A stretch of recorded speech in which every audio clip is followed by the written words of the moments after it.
Hey guys, welcome to Builds by Maz. Today we're going to be looking at part 1 of this dining table build. This is a butcher's block style tabletop with a metal base and 2 matching benches that can seat 10. Let's get started.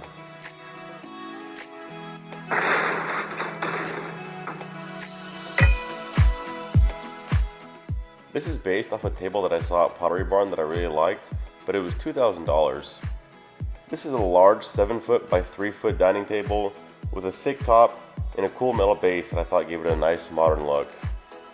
The only problem was the price, and when I added it into my cart along with 2 of the matching benches, which were $900 each, plus tax and shipping costs, the total came out to be almost $4,500. So instead, we're going to be making this out of some Home Depot 2x3s. Now the bad thing about this basic lumber is that it comes with rounded edges. And the reason for that is because it's generally used in construction, where it's easier to handle when you're doing things like framing a house, but it's not good for finished products. And you can see here that when they're all lined up, there's a little gap in the middle. So we need to square the edges off. I've already done it on this one. You can see on the left side it's rounded, but over on the right it's already squared off. And so now when it's standing upright and all the pieces are lined up, it's going to be a nice flat top. All you have to do is rip off about 1/8 of an inch off the boards, just enough to remove the rounded corner. And I did this all on my table saw. By the way, sorry this is all in portrait mode. I didn't plan on putting this on YouTube when I was first filming. With everything squared up, I then looked at all the boards, checking out the different grains, and looking for any imperfections that I might need to hide. You also want to try and minimize gaps. You can see there's a big one right here, and most of Home Depot lumber is going to be a little bit warped one way or the other. It's just a matter of rearranging everything until there are as few gaps as possible. Once I had everything lined up the way I wanted, it was time to glue up. So after a quick cleaning, I used Title Bond 3 to glue all the boards together. I really recommend this glue as it's super strong, especially for a project like this where you're going to need to be holding a lot of weight. I then went through and clamped all of the boards together. You really want to be using bar clamps for this because they're much stronger, but unfortunately I didn't have any at the time. But even with these trigger clamps, I was still able to get a good amount of glue squeeze out, which is a good indication that these were clamped with enough force. This is a good time to clean up any excess glue before it dries, as this will save you a good amount of cleanup time later on. You can also see how much dripped out the bottom, so I recommend having something underneath to catch these glue droplets. I gave it a full day to dry and then removed all the clamps. As it is, the surface is pretty uneven, so we're going to need to plane the whole thing down until it's smooth and flat. A quick note, make sure to look out for any staples in this construction lumber. You really don't want to run your planer over them, so make sure to remove them. Now if you have access to a Benchtop Planer, I definitely recommend you use that. It's going to save you a ton of time and be more accurate. However, I was able to pick up this Ryobi hand planer from Home Depot for less than $100, and it worked okay. It did take a lot of extra time though, and I had to constantly use my level to see which areas were flat and which areas still needed to be planed down a little bit. For example, right here, the left side was running a bit high, so I gave my planer a couple of passes along this one specific area until it was level. Once everything was planed down, I looked for any remaining gaps in between the boards and just used some wood filler to fill those in. This is a great and easy way to fix any imperfections when you're using cheap lumber.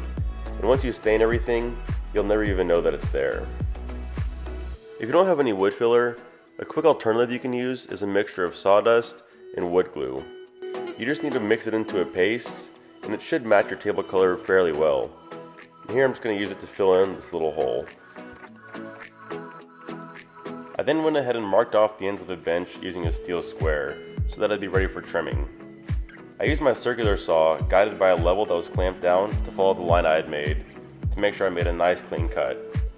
Now it was just my bad luck that the saw didn't cut all the way through the boards, and you can see just how close that it was. Not a big deal though, I just flipped it over and finished the cut. Finally, it was ready for sanding. I gave it a few passes with my orbital sander, starting with 80 grit, then moving up to 150, and finally finishing with 220. I like to use this handheld light with my final pass, just to make sure I can see everything really clearly and that I'm not missing any rough spots. I hand sanded the sharp edges so that it'd be more comfortable to sit on. If you have a router, I recommend you use that here to round them off even a little bit more. So this is the second bench as I was gluing it up, and I wanted to show just how uneven some of this construction lumber can be. So if yours is looking like this, don't worry about it. You just need to plane it and sand it, and here's the first bench complete. It's nice and smooth. Now the whole process for the table itself was basically the same, so I'll go over things pretty quickly. The only issue I ran into was that I didn't have clamps big enough to clamp the whole table at once, so I had to do it in two separate halves. The best idea I had for connecting these two halves of the table was to use pocket holes. So I drilled 5 evenly spaced holes along the length of the table using my Craig jig, and then after gluing them up, I used 2.5-inch screws to drill them together. From there it was the same process of cutting off the ends, planing everything down until it was flat, and then sanding until smooth. After all that work, we finally get to the fun part of staining. Now with softwoods such as pine, or basically any wood that you would get from Home Depot, you always need to use this pre-stained wood conditioner. This helps the actual stain penetrate much more evenly, so that you get a more uniform color and you don't have any splotching. Put in as much as the wood will soak up, and then wipe off the excess. For the stain, I used a mixture of 1 can of Varathane Premium Red Oak, and I mixed that together with about 3/4 of a can of regular Varathane Red Mahogany. So make sure you spill some onto the ground because you're bad at pouring, and then you just mix them together. The back of the can will give you instructions for how to apply the stain. I generally prefer to use a lint-free rag, but you can also use a brush. You normally want to apply as much stain as the wood will hold at one time, so don't be cheap with it here. Once you're noticing that the stain is no longer absorbing into the wood, get a new rag and wipe off all the excess. You don't want to let any stain that wasn't absorbed to dry on the surface because it won't look good. And I always give one final pass like this that follows the grain of the wood. And here's a comparison of the natural color and one coat. I wanted it to be a little darker, so I added a second coat. It's the exact same process, but not as much will be absorbed this time. Once the stain was fully dried, it was time to add polyurethane. And I used Varathane's regular water-based polyurethane with a satin finish. The polyurethane will act as a protective barrier around the wood, as well as give a layer of waterproofing. This is especially important for an item that gets a lot of use, such as the tabletop. You should apply at least 3 thin coats, and for this project I actually used 5, giving it a light sanding in between each coat to ensure proper adhesion and remove any dust nibs.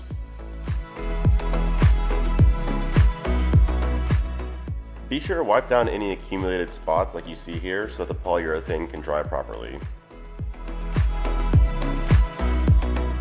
And here's how it looked once everything was complete. Be sure to check out part 2 to see how I built the rest of the table.